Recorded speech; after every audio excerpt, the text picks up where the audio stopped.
গর্ভাবস্থায় তরমুজ খেলে কি ঠান্ডা লাগে? সত্যিটা জানলে আপনি অবাক হবেন।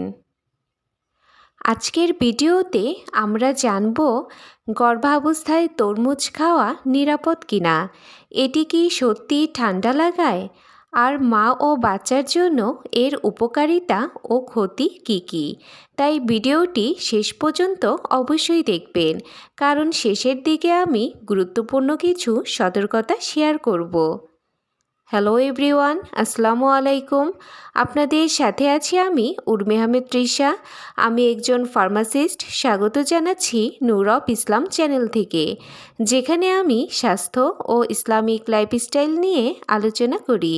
চলুন আর কথা না বাড়িয়ে শুরু করা যাক। প্রথমেই আলোচনা করব, তরমুজ কি সত্যি ঠান্ডা লাগায়? অনেকেই মনে করেন তরমুজ ঠান্ডা ফল, তাই এটা খেলে ঠান্ডা লাগে। কিন্তু সত্যিটা হলো, তরমুজ শরীরকে ঠান্ডা করে, কিন্তু এটি সর্দি কাশি বা ঠান্ডা রোগ তৈরি করে না। ঠান্ডা লাগার আসল কারণ হলো ভাইরাস, আবহাওয়ার পরিবর্তন, দুর্বল ইমিউনিটি। তাই গর্ভাবস্থায় তরমুজ খেলে ঠান্ডা লাগে, এটা একটি ভুল ধারণা। এখন আলোচনা করব গর্ভাবস্থায় তরমুজ খাওয়ার উপকারিতা কী কী। 1. শরীর হাইড্রেট রাখে। তরমুজে প্রায় 90% পানি থাকে, যা ডিহাইড্রেশন কমায়। 2. বমি ভাব কমায়। প্রথম দিকে অনেক মায়ের বমি হয়, তরমুজ খেলে আরাম লাগে। 3. কোষ্ঠকাঠিন্য কমায়।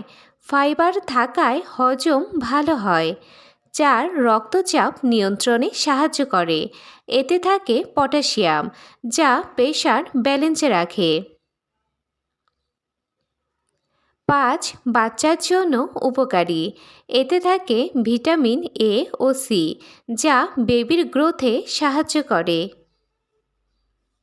এখন আলোচনা করব কখন তরমুজ খেলে সমস্যা হতে পারে। অতিরিক্ত খেলে ডায়রিয়া হতে পারে, ব্লাড সুগার বাড়তে পারে। রাতে বেশি খেলে হজমে সমস্যা হতে পারে। কাটা তরমুজ বাহিরে রাখলে জীবাণু হতে পারে। এখন দেখে নেওয়া যাক গুরুত্বপূর্ণ কিছু সতর্কতা। সবসময় তাজা তরমুজ খান, ভালোভাবে ধুয়ে কাটুন। ফ্রিজে বেশি সময় রাখা তরমুজ এড়িয়ে চলুন। ডায়াবেটিস থাকলে অবশ্যই ডাক্তারের পরামর্শ নিন। এখন আলোচনা করব কখন কতটুকু তরমুজ খাবেন। দিনে 1 থেকে 2 কাপ তরমুজ যথেষ্ট। দুপুরে বা বিকালে খাওয়া সবচেয়ে ভালো, খালি পেটে না খাওয়াই ভালো। গর্ভাবস্থায় তরমুজ খাওয়া নিরাপদ। এটা ঠান্ডা লাগায় না, বরং মা ও বাচ্চার জন্য উপকারী।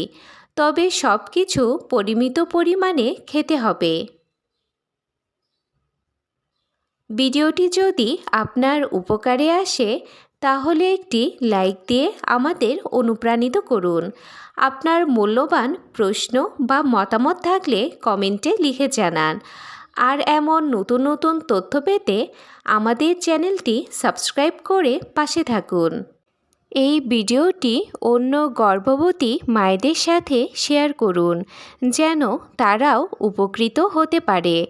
আপনার ছোট্ট একটি সাপোর্ট আমাদের জন্য অনেক বড় অনুপ্রেরণা। আজকের মতো এই পর্যন্তই। সবাই ভালো থাকবেন, সুস্থ থাকবেন। আল্লাহ হাফেজ।